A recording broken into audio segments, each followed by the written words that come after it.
Thanks for joining us today for Jennifer Schaus and Associates in our Webinar Wednesday program, live from Washington, D.C. We are uncovering each part of the DFARS, or Defense Federal Acquisition Regulation Supplement, every Wednesday at 12 p.m. Eastern. As you know, the DFARS are the rule books for contracting with the Defense Department. We are moving sequentially, starting with DFARS Part 201 in January and finishing with Part 253 in December. Our webinars are every Wednesday and are provided complimentary. They're recorded and can be downloaded from our website and YouTube channel, which now holds over 450 of our government contracting webinars. In the interest of time, we do not take questions, so if you have questions for our speaker, we will have his information on the last slide of the presentation today. A special thanks to our educational sponsor, the National Veterans Small Business Coalition, for making these webinars possible. The NVSBC is the largest nonprofit trade association for veterans. Please visit their website for more information. Virginia PTAC at GMU offers free one-on-one counseling to firms in Virginia on federal, state, and local procurement topics. Online resources and group trainings are free with no restriction on business location. If you are interested in learning more, please use the links provided to explore what PTAC can offer. And we also want to thank our friends at Set Aside Alert for promoting this complimentary webinar series. Set Aside Alert is a publication that posts opportunities for small, women-owned, veteran-owned, hub-zoned, and SBA-designated 8A firms to bid on. Learn more on their website. Okay, and now a little bit about us. We work with U.S. federal government contractors, including product, service, and software firms. Our services range from market analysis reports to contract vehicles and compliance. More information is on our website. We also have opportunities for your organization to advertise in our newsletter. We now reach over 23,000 subscribers, and this includes both contractors and government. Contact us for pricing information with the email shown on the screen. I also wanted to inform you of a new series in 2021. We have launched a monthly series called the GovCon Live Q&A Cafe. This is a live webinar series held each month. These will take place on the second Friday of each month in 2021 at 12 p.m. Eastern.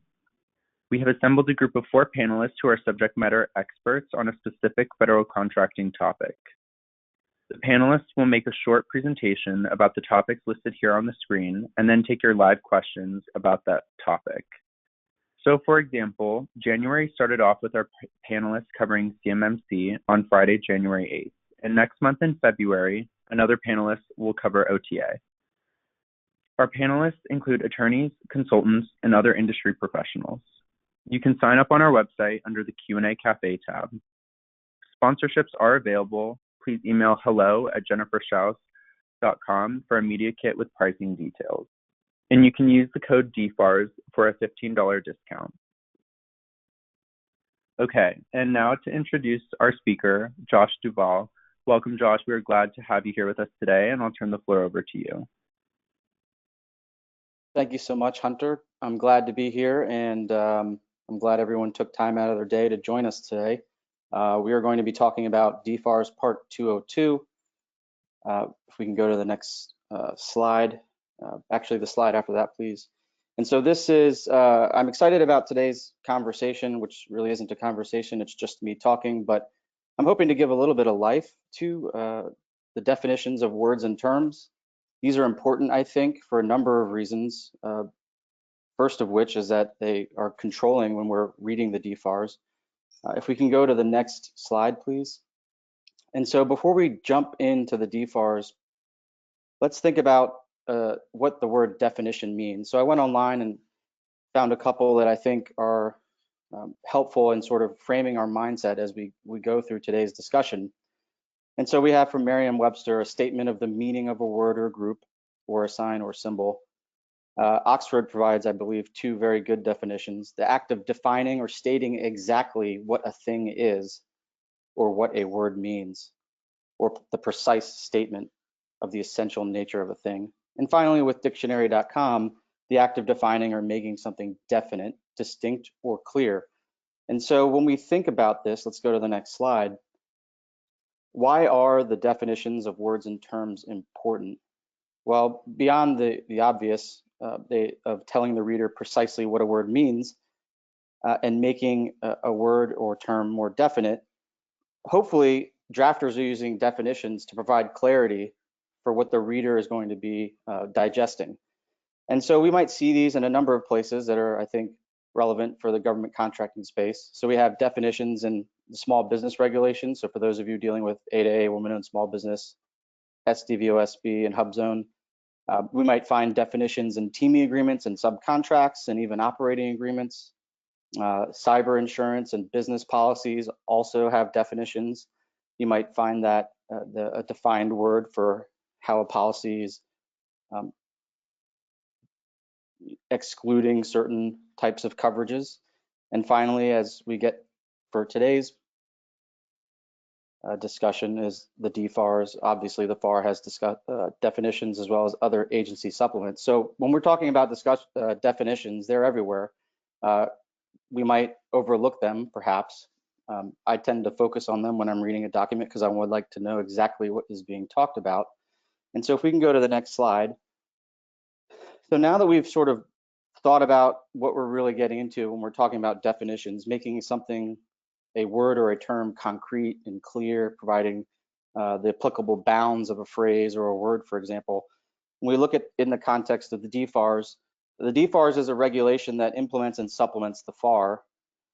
For example, it contains the requirements of law, DoD policy, delegations of FAR authorities and deviations from the FAR, in addition to policies and procedures. The first slide I showed was from acquisition.gov. That's where you can find it. I think there are some other resources online, but this is one of them that works well, I think. Particularly with respect to DFARS Part 202, we're dealing with 31 words and terms.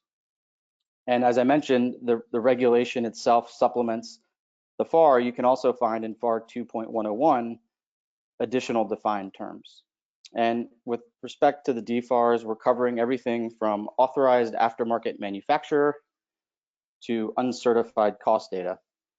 Now in today's presentation, I'll cover some of the highlights. I'm not going to go into detail for all 31 terms, but if we can go to the next slide, we can get an example of what we're dealing with today. For example, the blue boxes are what we will be covering, but beyond those, we have definitions like contracting activity, which means elements designated by the director of a defense agency, which has been delegated contracting authority through its agency charter. Another interesting definition that I won't cover in detail is procedures, guidance, and information, or PGI. And PGI are mandatory internal DoD procedures. They have PGI with a numerical designation afterwards, and those are also available online. And so as you can see, what we're talking about today, we have a number of definitions, but I think it's important to sort of add that other segments of the DFARS also have defined terms, and so they may not all be imported into Part 202. And so with that sort of generalized discussion about what definition is used for, because I think it's something that not a lot of us tend to think about because it's quite obvious when we're thinking about it, but really bringing it into context, let's kick off today's discussion with the first term. If we can go to the next slide, please, which is contracting officer's representative. Now, under the DFARS, it's defined as an individual designated and authorized in writing by the contracting officer to perform specific technical or administrative functions. Well, that's interesting. So let's go to the next slide. That begs the question, why is contracting officer's representative important? What are things that folks should be thinking about? Well, first, the contracting officer's representative, sometimes called the COTR or COTR, contracting officer's technical representative, is not the contracting officer for a procurement. Now that's important because under the FAR, a contracting officer is defined as a person with the authority to enter into and administrate administer and or terminate contracts and make related determinations and findings. So for example, if you submit a claim, you'll get a contracting officer's final decision. Now that brings us all to the final point here, which is the core, the contracting officer's representative does not have the same type of authority as a contracting officer. Whereas the contracting officer has the authority to bind, the contracting officer's representative is merely someone who's been delegated some authority by the CO. Now, I was speaking with a contracts administrator of a large defense contractor to sort of add clarity to this, and so you'll have, in government, you'll have contracting officers, and below them, you'll usually have a contracting specialist, and that's really on the contracting side. But then you have the program side, and that is usually where you'll see contracting officers representatives or contracting officers technical representatives, and those are the folks that are dealing with contracting personnel on a day-to-day basis. They're really running the show. And so why it's important for folks to understand the distinction is that a contractor's program manager or project director might be working daily with a contracting officer's representative, and they might suggest taking on additional tasks. Now, the issue there is where the contractor follows those directions, they may not be in a position to be compensated for that work if it was not authorized by the contracting officer. So that's something to be careful with. When anytime the contracting company is dealing with a modification to a contract, the government is asking them to do a little bit more or less work or change the scope of work, always get that in writing and be reminded that unless it's coming from the contracting officer, you may not be compensated. So let's turn to the next definition on the next slide here. We've actually got, I believe, two: cyber incident and compromise. Now, when we talk about cyber incidents and compromises, it's very easy to think about some of the latest hacks that we've seen in the news. The SolarWinds compromise or cyber incident sort of impacted a number of Fortune 500 companies and federal agencies. This was a massive undertaking, which is presumed to be from a nation state.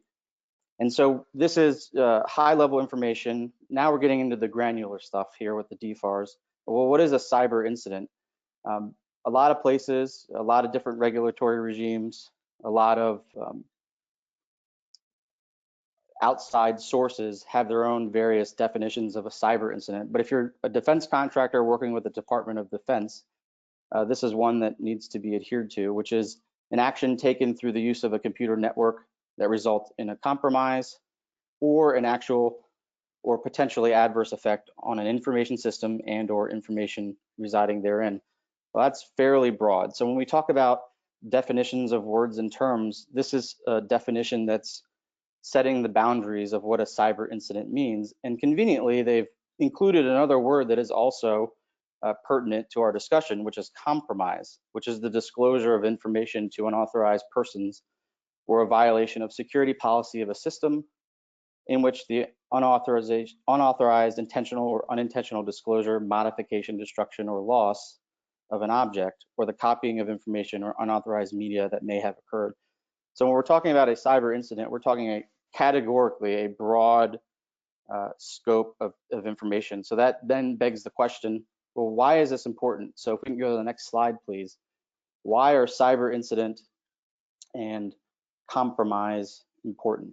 Well, many contractors that are doing business with the Department of Defense are familiar with DFARS 252.204-7012. That's the safeguarding covered defense information and cyber incident reporting clause. Now, a lot of folks are familiar with the 7012 clause because it imposes a requirement for contractors who are handling controlled and classified information to implement the 110 security requirements under NIST Special Publication 800-171.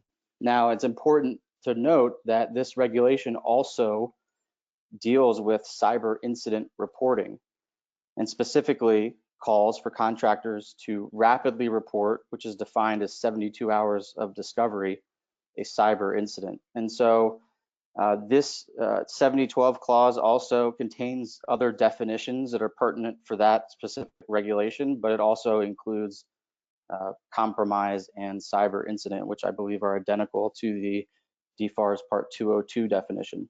And so bringing this to a sort of an end here, when we talk about cyber incident and compromise, the folks who are doing business with the Department of Defense really need to understand how these are operating, because as I mentioned, under the DFARS regulation, the 7012 regulation, contractors have an obligation to report cyber incidents within 72 hours of discovery. And so folks who have incident response plans or their system security plans need to account for that, and the folks who are working on the cyber teams need to understand that, because as I mentioned, there are perhaps dozens of definitions out there of what a cyber incident means or what a data breach means, and unfortunately or fortunately, depending on how you look at it, these are becoming legal terms of art, particularly with respect to notification requirements.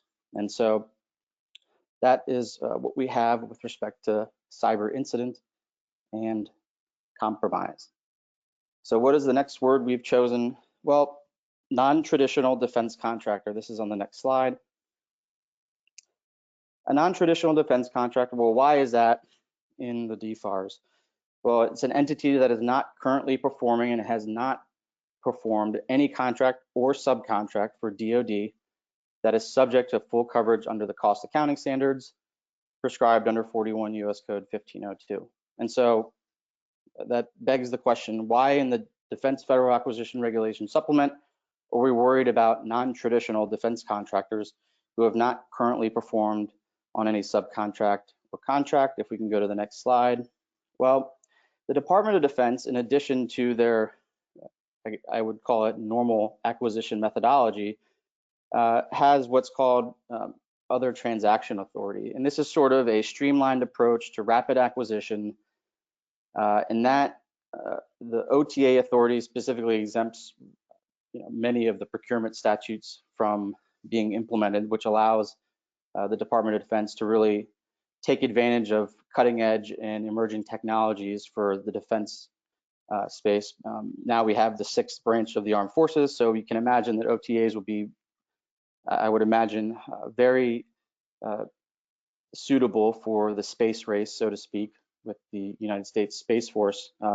According to a Breaking Defense article, the Army tripled OTA prototyping to $4.8 billion in 3 years. And Navy is also seeing an explosion. There are countless other articles online. But in addition, so let's think about this in the context of a non-traditional defense contractor. Next slide. Well, why is a non-traditional defense contractor important? Well, as I mentioned, the OTA authority is under Title 10 U.S. Code 2371B, which is the prototype OTA, and it calls for that the Secretary of Defense shall ensure that no official or agency enters into an OTA for a prototype unless one of the following conditions are met. And the first condition is there's at least one non-traditional defense contractor or non-profit research institution. So for those of you who aren't currently doing business with the Department of Defense, you're not subject to the full coverage of the cost accounting standards, which I believe is 50 million. This is something to look forward to, because the Department of Defense is really going to be using this. As I mentioned, it's already exploding in the Navy and the Army.